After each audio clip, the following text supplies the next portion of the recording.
Coach.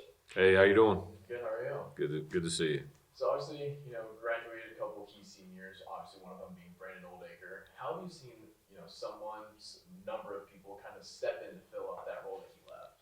Yeah, both sides of the football, he was a force for us. He's been, I think it's the second week at Glenville State. He's doing really well. And their head coach, Mike Keller, gave a huge, really nice report on him. So, when you get a guy like that, a 3-year starter and, just a force in the middle of your defense, you definitely need somebody to step up. But first two scrimmages versus Alexander and St. Mary's, we think we found our guy. We got a sophomore. His name is Blaze Gilmore. He's doing all the big things right and all the little things.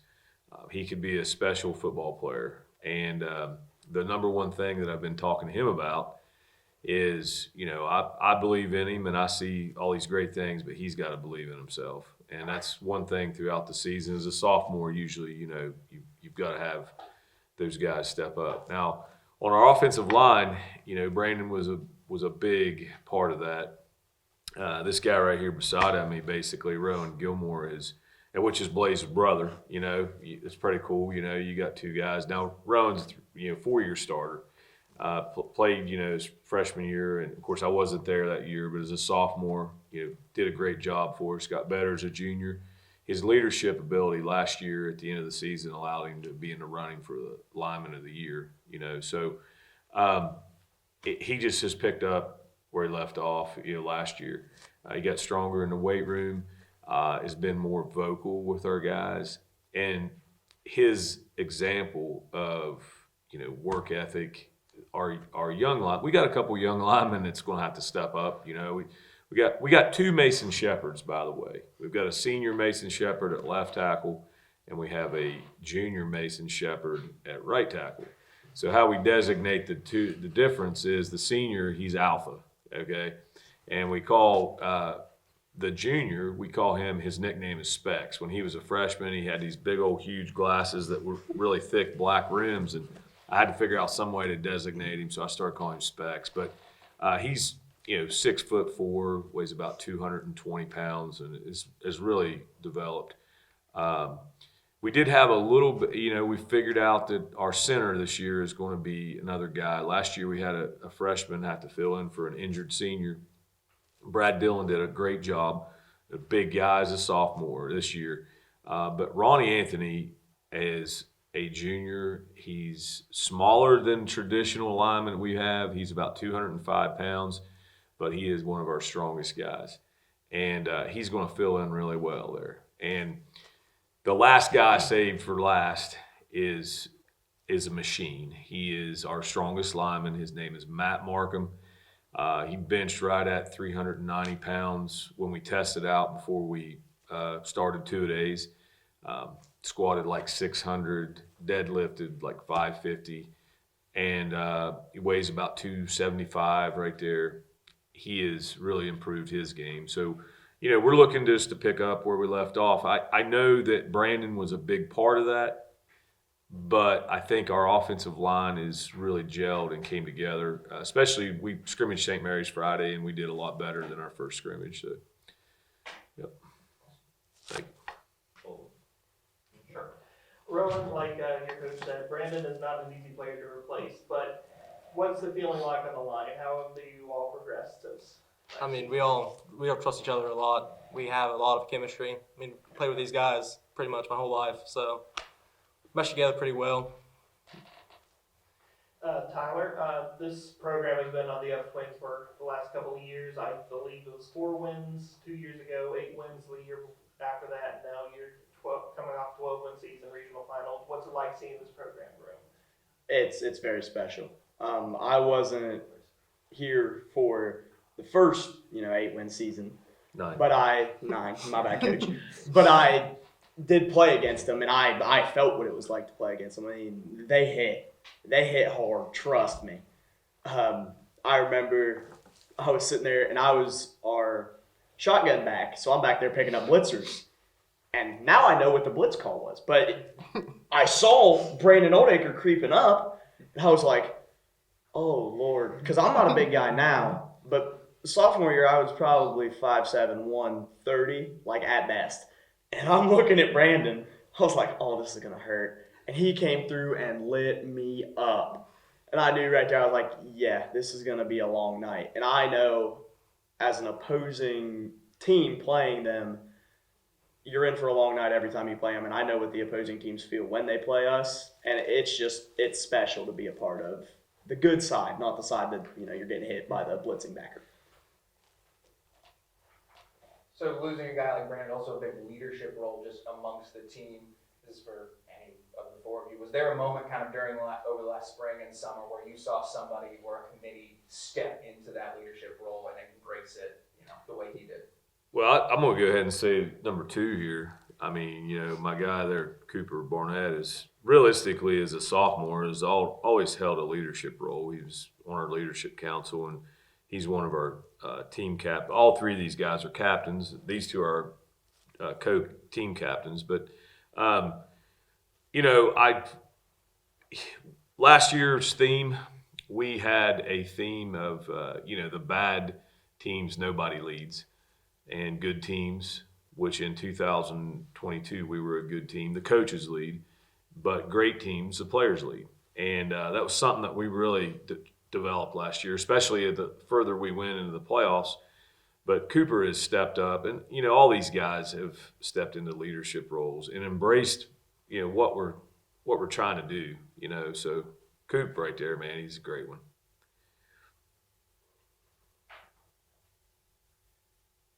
I mean, all games are important. I know it's a week by week thing, but is there anything that you guys as players or you as a coach have circled just a little extra this year? Coop, you haven't talked yet. Come on, baby. I mean, Trimble's always a great game. Waterford's always a great game. And, of course, Southern on Saturday is always special. I mean, I want to give the answer. You look at it week by week, and it's very true. We do. We prepare for every opponent the same. But I'd be lying to you if I told you it wasn't a little extra feeling when you're going into a big TVC game like that.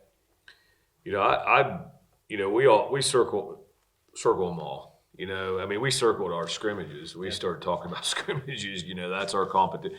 If you really want to get technical, we were doing it with our 7-on-7s. We just circled a 7. This is what we got to do. But I will tell you this, that kind of jumping the higher river there to play Wahama, which was traditionally a TVC team over the years, and they've got a long history playing Eastern.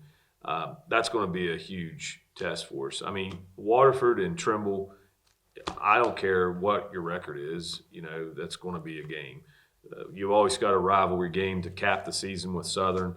But River Valley's got a new staff. I'm sure that this week is going to be, something that we've got to make sure we take care of. But our home opener is really a big circled game for us. And here's one of the reasons why.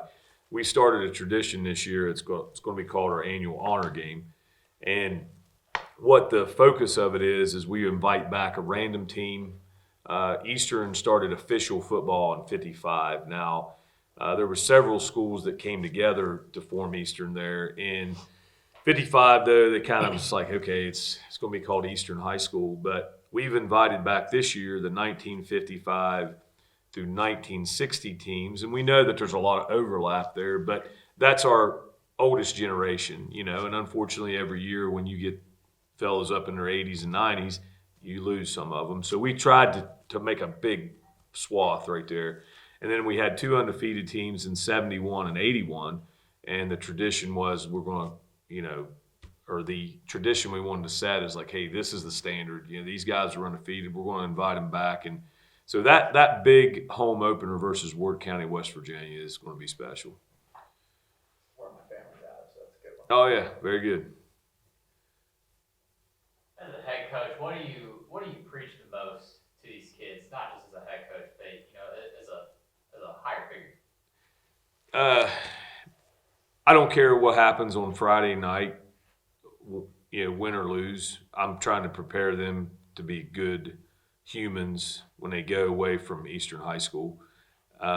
They could probably have answered that maybe a little better than I. And I want to win as bad as anybody.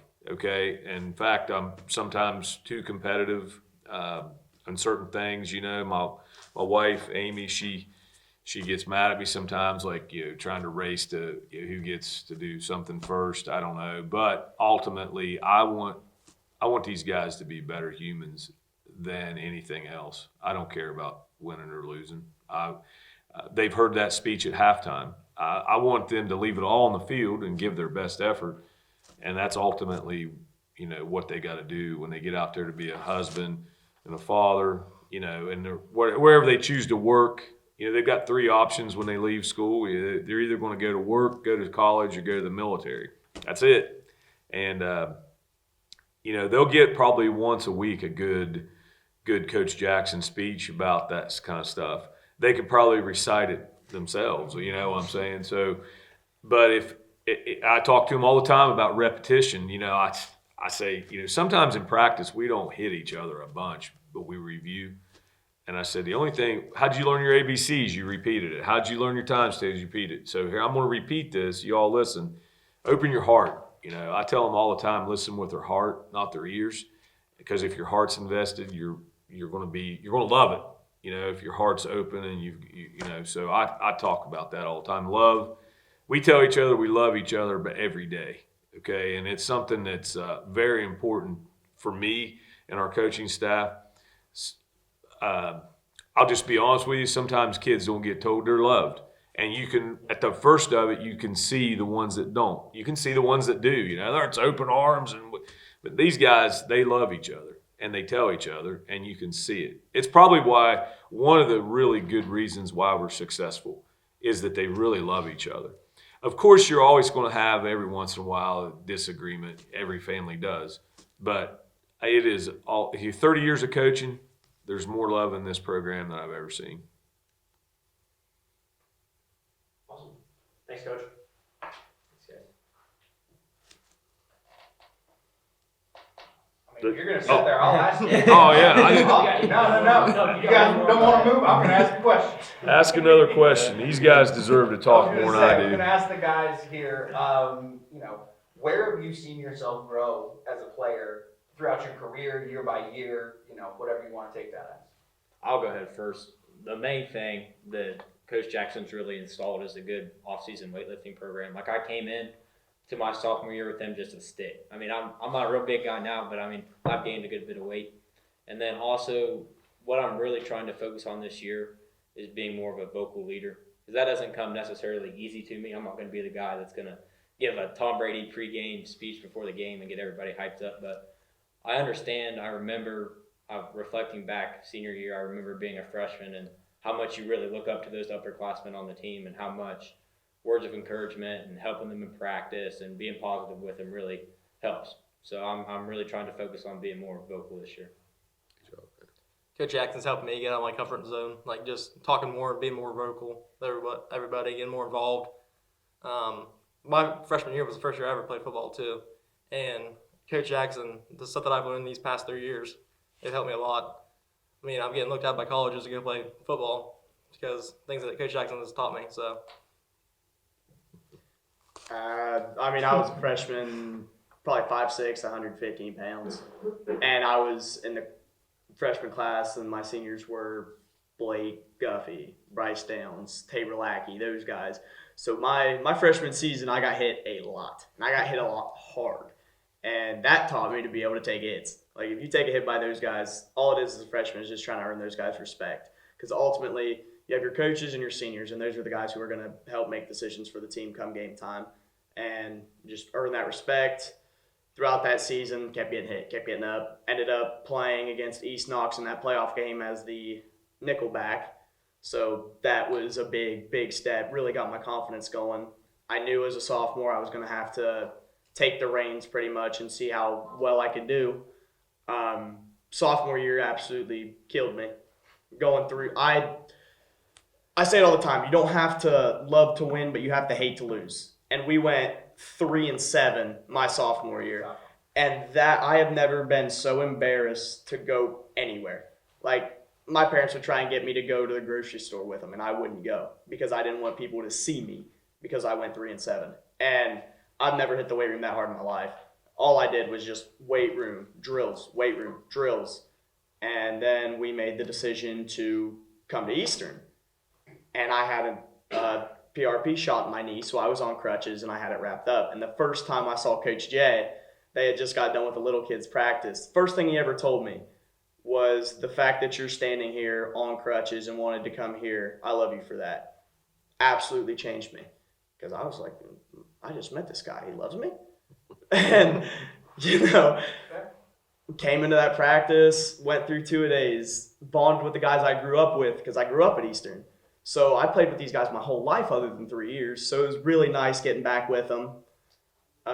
Came from South Gaia, had a good game, went all the way through, and the rest is history. And now I'm here as a senior. I will never regret that decision coming back here because I met Coach Jay. I mean, he's ultimately changed my life, made me a better man. I paid these guys off early. I was gonna say, one way or another. 2020. you I love them. They're good kids, man. They've been raised right. Their parents have done awesome. Youth coach has done awesome. Really, they make us look good, man. I'm not kidding you. We always tell them we sharpen them.